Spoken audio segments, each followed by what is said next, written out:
Most of you didn't know this. If you go to any synagogue during Yom Kippur, you will see that they will use a chicken, rub it on the head and rub it all over the body to cleanse the body, and then they will kill that chicken and throw it at the crossroads after the service. That's precisely what's done in certain Yoruba traditions, but they laugh at us when we do it, but it still goes on in the Hebrew tradition, and the white Jews as well as the black Hebrew Israelites still practice this tradition. Hi friends, yeah roll. ଆପଣ ମାନେ ତ କେବେ ଖାଇ ନଥିବେ ଏଦିକ ପରଥିବେ ମୁଁ ଖାଉଛି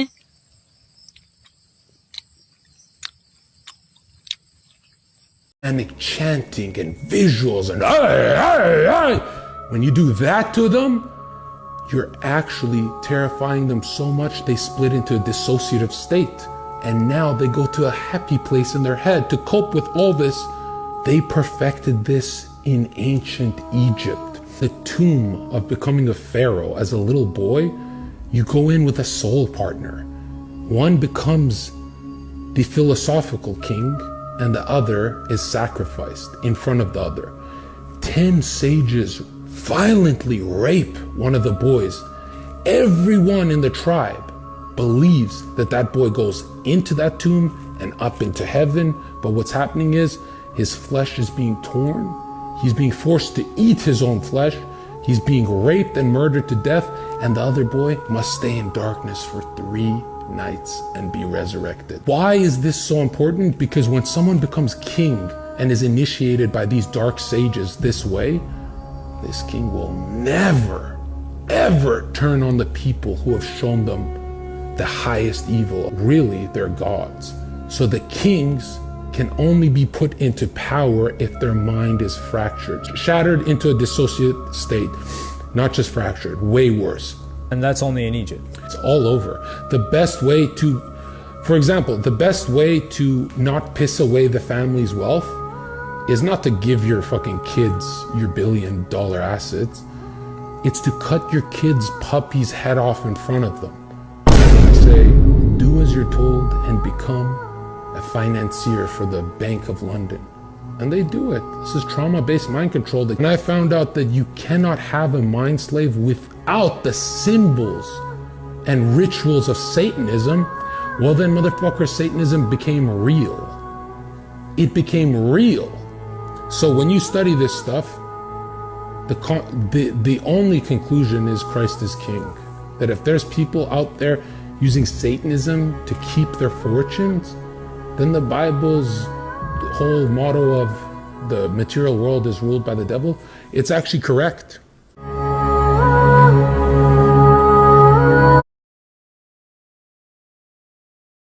These same people in power. When I was at Bohemian Grove in the hour-long ritual, they first introduced it as a female. She heals you. She's great. She gives power. Let our dead brothers who were members be conjured by her. She orders them back from the dead. And the men around me were going, oh, and they were really, I mean, they were taking this, all these world leaders were really taking this serious, bringing back the spirits, of the dead ones to be there, this necromancy. Then they addressed it as a male god of the forest, and so they always do the same thing. Like it would be my most important book, but I kept delaying it, and I would do other books. I've now done about 42 books, but I would just keep delaying it for some reason, and I would keep gathering more and more knowledge. Now I understand why. Because now these people are attempting to bring to completion their new world order. And everything is being set up now for the finale, that mankind will be in a great slave plantation. This is reality. I know now that God wanted me to wait until after Codex Magica, which shows their secret hand signs, their secret rituals in plain sight. And now we have this architectural, I mean, we're talking about something tangible. You can see, you can visit, you can study, and it's across the globe. And I realized that God wanted people to know, just a few people who really are truth seekers, the truth about these things, and now been able to include many of the newest monuments, entire cities in Brazil, in Kazakhstan, going in South Africa. They built what they call the Lost City or the Sun City with phallic towers. and they are conducting human sacrifice rituals, is my understanding. They're in Sun City in South Africa, where all the gold and the diamonds are. In Moscow, they're Norman Foster, Sir Norman Foster, architect of Great Britain, is designed a great crystal island, an incredible building. On page 229 of my book, it's pictured. It's like a huge lotus flower. Now, the lotus is an ancient occult symbol, and it's very important sexually. It indicates the male diamond or phallus entering the flower of the female. This is nothing but one gigantic evil sex cult. And this is the reason for this gigantic building, incredible, going up on Crystal Island in Moscow. So Brazil, South Africa, United States, Russia, all these things are being built. And, of course, again, goes back to the ancient roots. Once they read Mysterious Monuments and see over 800 photos of architecture, then they say, oh. And once they understand the architecture, at first you just visit Washington, D.C., as I did many years ago, and you say, how wonderful. Oh, you have these great buildings of marble and granite and the huge Washington Monument and the goddess above the Capitol, and how lovely. But once you understand the meaning of all this, and then it's not only that, it's not just what was built 200 years ago in Washington, D.C., they're building New World Order architecture that has a meaning for their coming global empire of Satan. This is satanic architecture that represents the occult theological view or vision. And as you said, these are talismans, they're charms. They're creating what they believe is a black magical environment to entrap men's souls.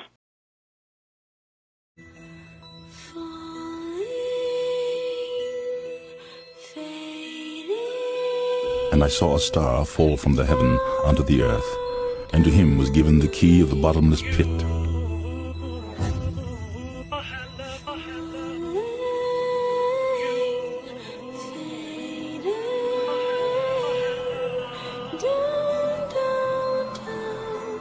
Give me some protons.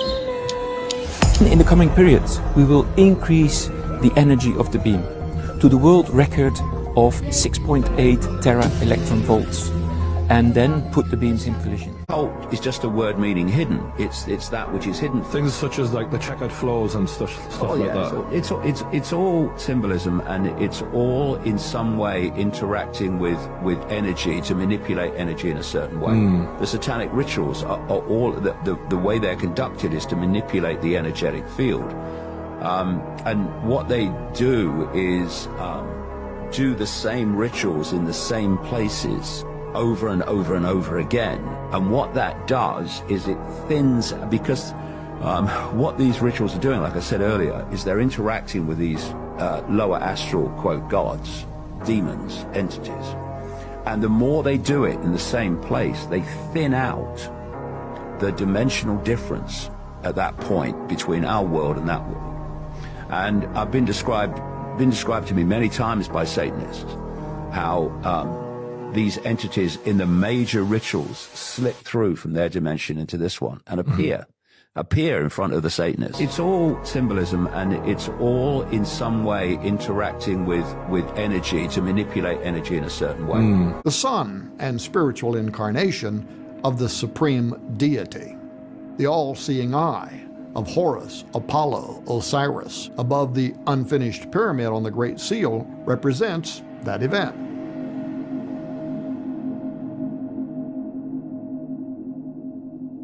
Now fast forward to today, and at the inauguration of every American president, across town at the House of the Temple, the modern Egyptian magicians, the Freemasons, Scottish Rite, 33rd degree, are conducting the raising of Osiris ceremony to call the seat of Osiris Apollo from the underworld through the Washington Monument obelisk, where it magically emits into the U.S. Capitol dome while America's new leader is standing there accepting his role as the living representative of Osiris.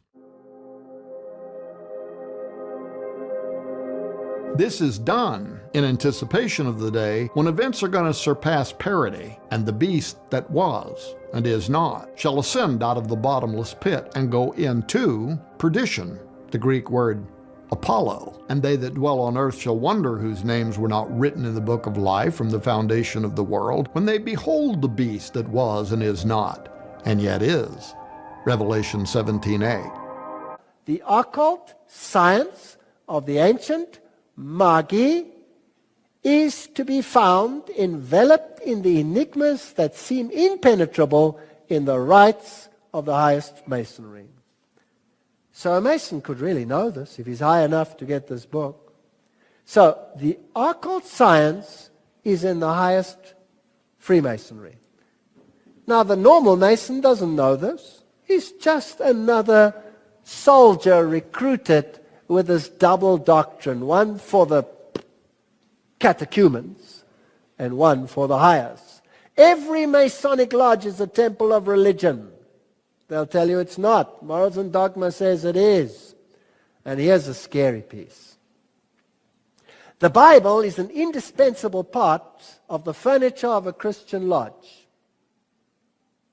So it must be Christian, right? Only because it is the sacred book of the Christian religion. The Hebrew Pentateuch is in a Hebrew lodge, and the Quran in a Mohammedan one belong on the altar.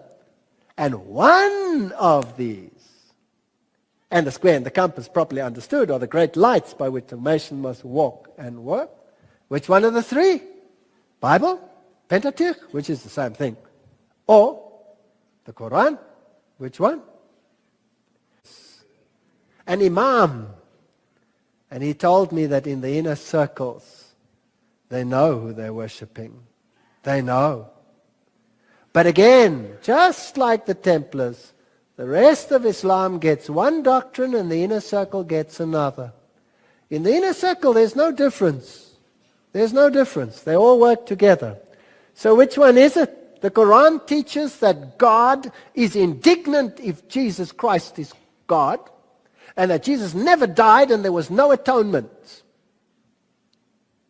That's what the Quran teaches. The Bible says the opposite. Now which one, Albert Pike, has the truth? Masonic author Pearson admits the Masonic legend stands by itself unsupported.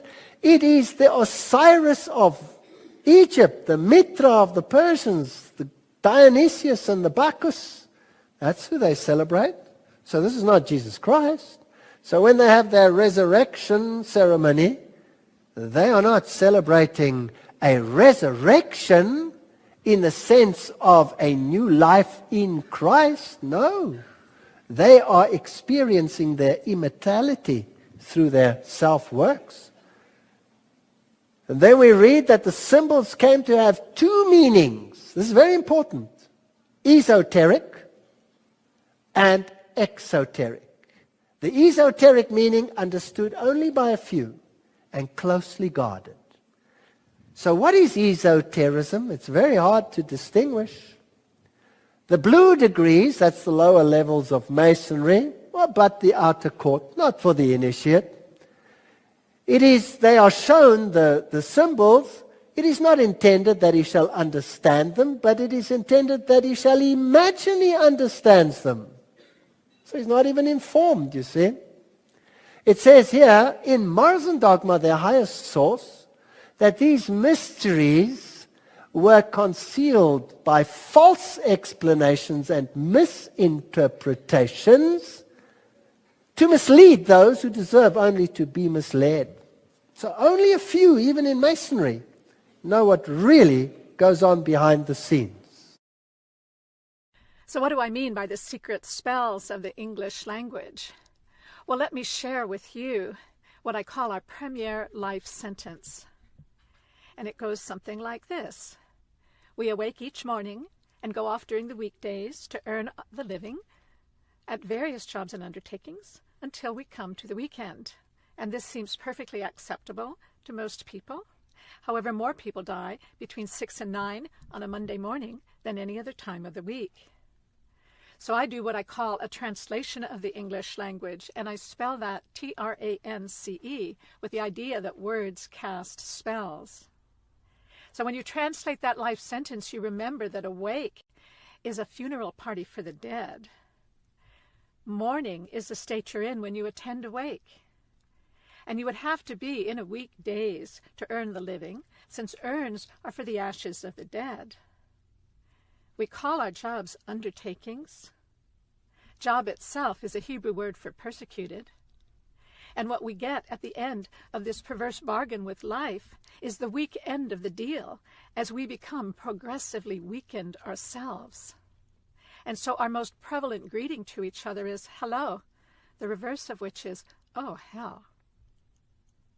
And at first, I suspected the hands of collusion entangling the language to foster illusion. And I think it's quite true that a culture's theology has a great deal to do with a word's etymology and how it evolves over time to combine incompatible meanings that may undermine the original thoughts it was meant to define. But now, I don't think it's planned, for the thing that I've found is that like concepts can gravitate toward the same sound and vibrate at the rate that our thoughts designate. Because words are electromagnetic vibrations whose fine alphabetic tintinnabulations can take on the tint of our true expectations, which they then imprint on our metal of mind, causing sounds to adhere when they're of the same kind.